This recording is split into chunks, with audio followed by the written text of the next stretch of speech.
الصلاة والسلام عليك يا نبي الله وعلى آلك وأصحابك يا نور الله. اللہ کے محبوب صلی اللہ علیہ وسلم فرماتے ہیں جو مجھ پر 3 مرتبہ صبح اور 3 مرتبہ شام درود پاک پڑھے اللہ تعالیٰ پر حق ہے کہ اس کے اس دن اور اس رات کے گناہ کو بخش دے. جو نیت کریں کہ روزانہ جب بستر چھوڑے تو سب سے پہلے 3 مرتبہ صلی اللہ علی محمد صلی اللہ علی محمد صلی اللہ علی محمد یہ کہہ لیں. جب بستر پہ جائیں تو بھی کر لیں. اس کا فائدہ بہت بڑا ہے. ایک مقام پہ آقا مدینہ صلی اللہ علیہ وسلم فرماتے ہیں کہ جو مجھ پر دن میں 50 مرتبہ درود پاک پڑھے قیامت کے دن میں اس سے مصافحہ کروں گا یعنی ہاتھ ملاؤں گا. سبحان اللہ. ایک مقام پہ فرماتے ہیں کہ جو مجھ پر دن میں 1000 بار درود پاک پڑھے وہ اس وقت تک نہیں مرے گا جب تک جنت میں اپنا ٹھکانہ نہ دیکھ لے. اتنی برکت ہے درود میں. تو مل کے ایک بار درود پاک پڑھیں. اللہم صلی اللہ سیدنا شفیعنا مولانا محمد بارک وسلم صلاۃ و سلام علیک یا رسول اللہ صلی اللہ علیہ وسلم. مجھے تقریباً لوگ سن چکے ہیں بیان نا, سب سنے ہیں نا. مجھے بیان جو میں کرتا ہوں خاص کر میری کوشش یہ ہوتی ہے کہ کچھ اصلاح کی باتیں کچھ اپنی خرابیاں سامنے نکالی جائے. دیکھیں آپ بہت اچھے ہیں, اس لیے اچھے ہیں کہ آپ ایسے نبی کی امت میں ہیں جس نبی کی امت میں رہنے کی خواہش انبیاء نے بھی کر دی, ظاہر کر دی. تو اب تو یہ رہا کہ آپ اچھے تو ہیں, اچھے نہیں ہوتے تو آپ کے اوپر کنتم خیر امت کا تاج اللہ کو سجاتا ہے کیا؟ نہیں. تو اب جس امت اچھی ہے تو مزید اس کو اچھا ہی نہ بتایا جائے, اس کو نہ کہا جائے کہ آپ بہت اچھے ہو بہت بہتر ہو, اس ڈر سے کہیں بدعملیوں کا دور نہ آ جائے. امت صحیح راستے سے بھٹک کر کے وہ راستہ نہ اختیار کر لے جس کے بارے میں وعید ہے, جس کی وجہ سے اللہ تعالی ناراض ہوتا ہے, جس خطا کے سبب ایمان جانے کا ڈر ہے. تو کوشش یہ ہوتی ہے کہ آپ کو جب بھی بیان ہو چاہے 5 منٹ کا ہو یا 10 منٹ کا ہو اس بیان میں کچھ قبر یاد آ جائے, تھوڑا قبر کی بستر یاد آ جائے. یہ دنیا کی بیٹھک میں کون قبر کو یاد ہے؟ لچھے دار بیان تو کہیں پر بھی مل جائے گا, سمجھے. کسی کو کچھ سننا ہے تو یوٹیوب پہ سرچ کر لو, جا کے سن لو. فالتو کا لیکچر سننا ہے تو کہیں اور جا کے بیٹھ جاؤ. لیکن محبوب کی محفل میں آئے تو تھوڑا سا اس کا مطلب مقصد یہ ہو کہ یار کچھ عمل میں بہتری آ جائے. جو گندگی ہمارے اندر آئی ہوئی نا یہ تھوڑا مٹے. آخر کب تک اللہ تعالیٰ کی نافرمانیاں ہم کرتے رہے. ایک ایمان والا انسان جو ہوتا ہے وہ سب سے زیادہ محبت اپنے رب سے کرتا ہے نا. کون کون کرتا ہے؟ ہاتھ اٹھائے تھے. اپنے اللہ سے اس قدر محبت کرتا ہے. ابراہیم علیہ السلام ایمان والے تھے, کیسی محبت تھی اللہ سے. اللہ کو حکم ہوا بیٹا ذبح کرو تو بیٹے کو لے گئے ذبح کرو, بیٹے کو لے. تو ایمان والا جو بندہ ہوتا ہے نا وہ سب سے زیادہ محبت کس سے کرتا ہے؟ اللہ تعالیٰ سے. پھر اس کے بعد اللہ کے محبوب صلی اللہ علیہ وسلم سے. تو اب جب اس کا ایمان والا بندہ اللہ تعالیٰ سے اس قدر محبت کرتا ہے تو محبت کرنے والا بندہ اپنے رب کو ناراض کرے گا نہیں نا. ناراض کرنے والے کام کرے گا نہیں, بالکل نہیں کرے گا. بھائی یہ کیسی محبت ہوئی؟ ایک طرف کہتے ہیں محبت کرتے ہیں, پھر دوسری طرف وہ کام کرتے ہیں جو وہ منع کر رہے ہیں. جس کا حکم اللہ دے رہا ہے عمل کرو اس کو عمل ہی نہیں کر رہے. تو محبت کے کچھ تقاضے ہیں نا مسئلہ. بالکل بالکل. محبت کے کچھ تقاضے ہیں. تو کوشش یہ ہو کہ جب بھی میلاد کروائیں آپ بڑا قیمتی ہو. کتنے لوگ دکان بند کر کے آ گئے ہوں گے ابھی کتنے لوگ، کچھ اور شیڈول ہوگا لیکن ٹائم نکال کے آیا، تو ان کو اسٹیج پہ ہم کس کو بلائے جو مجھے 10 منٹ میں کچھ دے دے؟ یہاں کی باتیں وہاں کی باتیں، ٹرین ایک چل رہی تھی، ایک آدمی کود گیا مر گیا، یہ بھی کوئی بات ہوئی یار؟ اس کو سننے کے لیے ہم اخبار پڑھ لیں گے، نیوز دیکھ لیں گے، بعد اب تک منڈپ لگاؤ، پھر علماء بلاؤ، پھر محفل لگاؤ، یہ خبر سننے کے لیے؟ وہ ایسے ایسے خبریں، ایسی ایسی باتیں، روایات جس کا کوئی پتہ نہیں اس کو. تو علماء جب بلائیں نا تو جو قبر یاد دلایا. آئیے تھوڑی سی اپنے نفس کا جائزہ لیتے ہیں، غور کرو. جس رب کی نافرمانی کرتے کرتے ہم نے کسی دن کو خالی نہیں رکھا. کوئی ایسا سورج دن کا نہیں جس دن کے سورج کے اجالے میں ہم نے اپنے رب کو ناراض کرنے والا کام نہیں کیا. کوئی ایسی رات نہیں. یاد کرو، کسی کے بارے میں نہ سوچو، اپنے بارے میں سوچو. کوئی ایسی رات نہیں جس رات میں ہم نے اپنے بستر کو گندے نہ کیا ہو، جس رات میں اپنے مالک کی نافرمانی کر کے نہ سویا ہو. کیوں؟ اور جب ہم گناہ کی کثرت کی وجہ سے گناہ کرتے کرتے کرتے کرتے بے حیا ہو گئے تو اللہ کا عذاب آیا، ہم پر آیا. اللہ تعالیٰ دنیا میں جو عذاب دیتا ہے، امت محمدیہ کے حوالے سے علماء اتنا کہتے ہیں کہ اجتماعی عذاب تو نہیں ہوتا، البتہ انفرادی عذاب آتا تھا، آتا ہے اور آتا رہے گا. جب جب تم اپنے رب کی نافرمانی کرو گے اللہ تعالیٰ کا عذاب آئے گا. اب ایک عذاب کیا ہے سنیں. آقا کریم صلی اللہ علیہ وسلم فرماتے ہیں، حضرت سیدنا ابو امامہ باہلی رحمۃ اللہ رضی اللہ تعالیٰ، آپ فرماتے ہیں پیارے محبوب صلی اللہ علیہ وسلم ارشاد فرماتے ہیں، اے لوگوں اس وقت تمہارا کیا حال ہوگا جب تمہاری عورتیں تمہاری نافرمان ہو جائیں گی. تمہاری عورتیں نافرمان ہو جائیں گی. اور پھر یہی کہتے ہیں، اللہ کے رسول آگے فرماتے ہیں تمہارے نوجوان فسق و فجور میں مبتلا ہو جائیں گے. پھر آگے فرماتے ہیں جس کو اللہ نے کائنات کے ذرے ذرے کا علم عطا کیا، اتنا کچھ جانتے ہیں کہ قیامت ابھی آیا نہیں مگر قیامت میں کیا کیا ہوگا ایک ایک چیز اللہ کے محبوب کو عطا کر دیا گیا.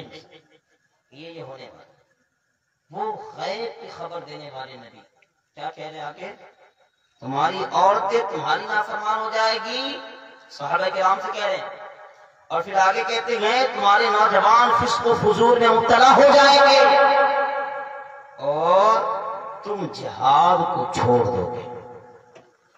اب مجھے بتائیے، ایسا نہیں کہ ہماری نافرمان نہیں؟ کوئی ایسا گھر نہیں ہے جس گھر میں شوہر بیوی کا مسئلہ نہ چل رہا ہو. لوگ آتم ہتیا کرنے پہ مجبور ہو جا رہے، گھر چھوڑ کے بھاگ جا رہے. جس گھر کو امن و سکون کی جگہ کہا جاتا ہے نا، کہیں دل نہ لگے تو گھر آ جاؤ. آج اس گھر میں سکون نہیں مل رہا. دماغ خراب ہوتا ہے تو گھر سے باہر نکل کے ہم دماغ کو ٹھیک کرنے کے نکلتے ہیں. کیوں بھائی؟ اب صحابہ کی جماعت تھی، بڑے نیک تھے، نیک لوگوں کی جماعت تھی، تو اسے تو بڑی حیرت ہوئی اور حیرت سے کہتے ہیں یا رسول اللہ صلی اللہ علیہ وسلم کیا ایسا بھی ہوگا؟ ایسا ہوگا ہماری عورتیں ہماری نافرمان ہو جائے گی؟ اللہ. پھر اللہ کے محبوب صلی اللہ علیہ وسلم فرماتے ہیں ہاں اس ذات کی قسم جس کے قبضہ قدرت میں میری جان ہے معاملہ اس سے بھی زیادہ سخت ہوگا. اب اللہ کے محبوب جو باتیں کہتے ہیں وہ تو سچی ہے مگر قسم اٹھا کر کے اللہ کے محبوب کہتے ہیں کیا کہہ رہے ہیں؟ اس سے بھی زیادہ خطرناک دور آنے والا ہے، اس سے بھی زیادہ سخت ترین وقتوں پہ آنے والا ہے. وہ کیا؟ پھر فرماتے ہیں عرض کرتے ہیں یا رسول اللہ اس سے زیادہ کیا خطرناک دور آئے، اس سے بھی زیادہ کیا معاملہ ہو سکتا ہے سخت ترین؟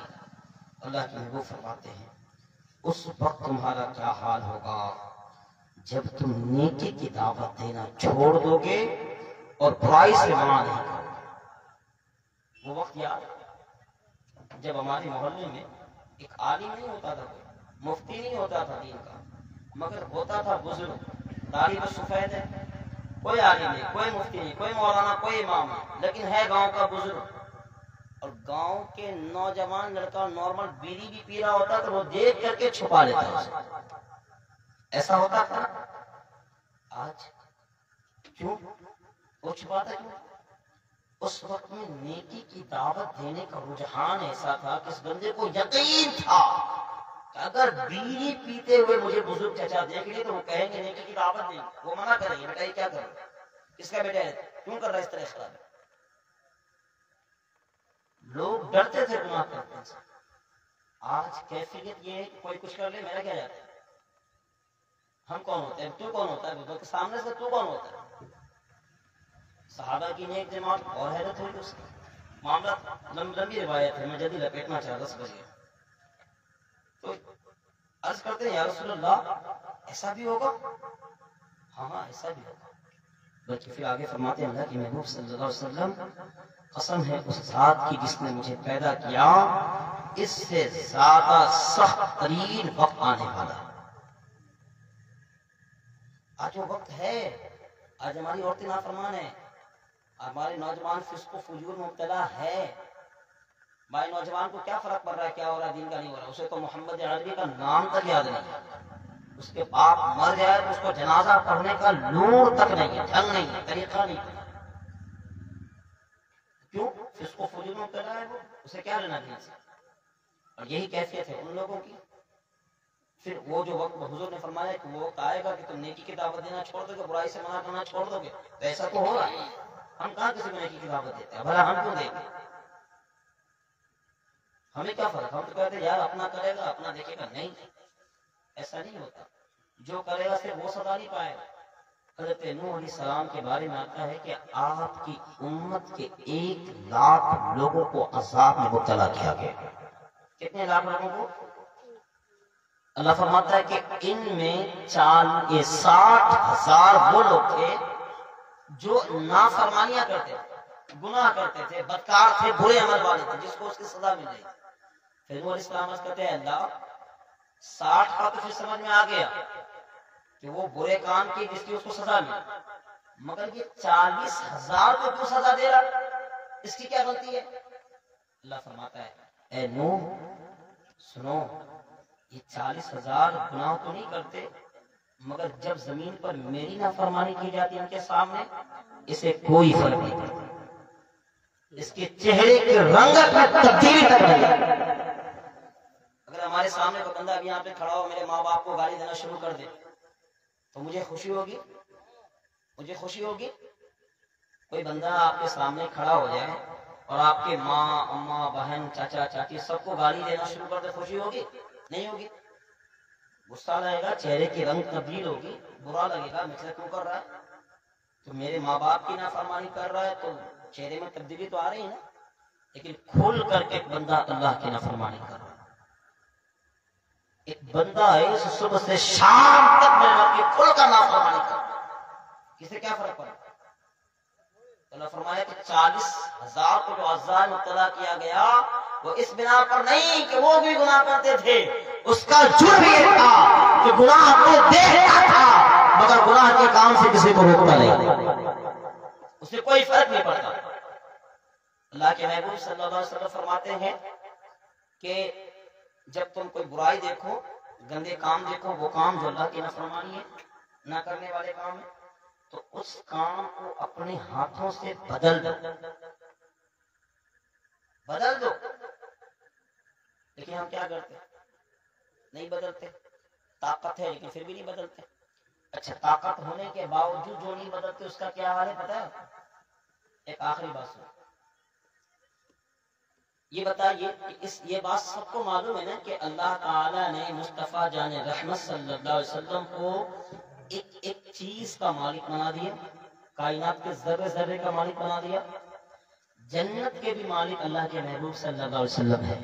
کس کے مالک ہے؟ مالک جنت آپ کو کہا جائے، وہ جنت کے مالک کا کیا کہنا ہے؟ مالک تو مالک ہوتا ہے، مالک جو کہے گا میرے حویلی میں تم آؤ تو تم جاؤ گے، تم نہیں آؤ تو بینڈ ہو گے۔ مالک جنت کا فرمان سنو، فرماتا ہے جو انسان طاقت ہونے کے باوجود گناہ کو نہ تبدیل کرے. ایک انسان اس کے گھر میں چل رہی ہے، حاکم ہے گھر کا بندہ، مرد ہے، اب اس کے اندر ماتحت اس کی بیوی ہے، اس کی بیٹی ہے، اس کا بیٹا ہے، اس کا بچہ ہے، جس کا وہ حاکم ہے، وہ حاکم ہے، اس کے ماتحت پر اس کا حکم چلے گا. مگر طاقت ہونے کے باوجود اپنی بیٹیوں کو ناچنے سے نہیں روکا، اپنے اولادوں کو نافرمانی کرنے سے نہیں روکا، تو ایسا انسان اللہ کے محبوب فرماتے ہیں وہ دیوس ہے.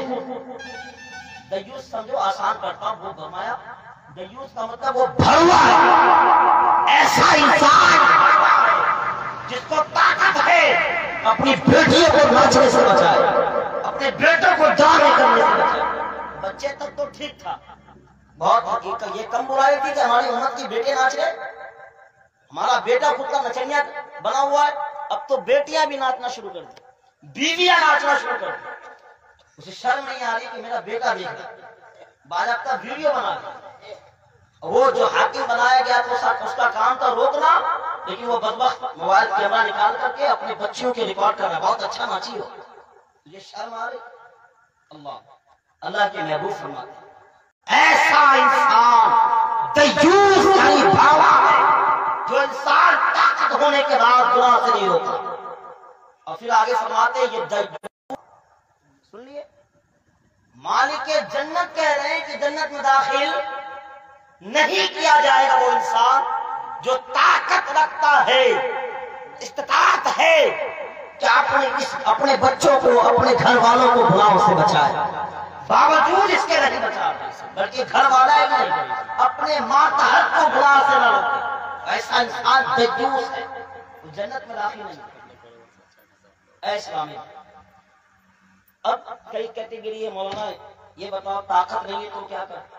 اللہ کے محبوب فرماتے ہیں کہ اگر ہاتھ سے بدلنے کی طاقت نہیں ہے تو زبان سے بدل دو، زبان سے اس گناہ کو بولو، منع کر دو نہیں کرنے کے لیے. لیکن اب جناب زبان سے بھی کھولے تو گولی لگ جائے گی. تم کون ہوتا ہے بولنے والا؟ تمہارے باپ کا ڈی جے تھا، میرا پیسہ تھا، میری لونڈی تھی، تم کون ہوتا ہے بولنے والا؟ چلو ایک بار مر جاؤ تو سمجھ میں آئے گا کس کی لونڈی تھی، کس کا بیٹا تھا. پھر آگے فرماتے ہیں اللہ کے محبوب اگر اتنی بھی طاقت تم میں نہیں ہے کہ تم زبان سے بدلو، تو پھر آگے فرماتے ہیں ایک کام کرو. آگے فرماتے ہیں کہ کم از کم یہ ہو کہ اس گناہ کو دل سے برا جانا. کیا کرو؟ دل میں یہ جانو کہ یہ غلط کام ہے، برا کام. اور پھر اگلا ٹکڑا ہے کہ یہ ایمان کا کمزور ترین حصہ ہے. کیا ہے؟ کمزور ترین حصہ. حالت میری یہ ہے، ہماری حالت یہ ہے کہ ہم کمزور ترین حصہ جس کو ایمان کا بتایا گیا وہ بھی ہمیں نہیں. جہاں بندہ ناچ کر رہا ہے، شادیوں کے اندر ڈرامے کر رہا ہے، ڈی جے بجا رہا ہے، گندے کام کر رہا ہے، کھل کے اللہ کی نافرمانی کر رہا ہے، مگر ہمیں کوئی فرق ہی نہیں پڑ رہا، کمزور ترین حصہ بھی نظر نہیں آ رہا. ایسے کامی بھائی بدلو اپنے آپ. اللہ کے دل میں اتر جا میری بات. باخود دعوانا الحمدللہ. السلام علیکم ورحمۃ اللہ.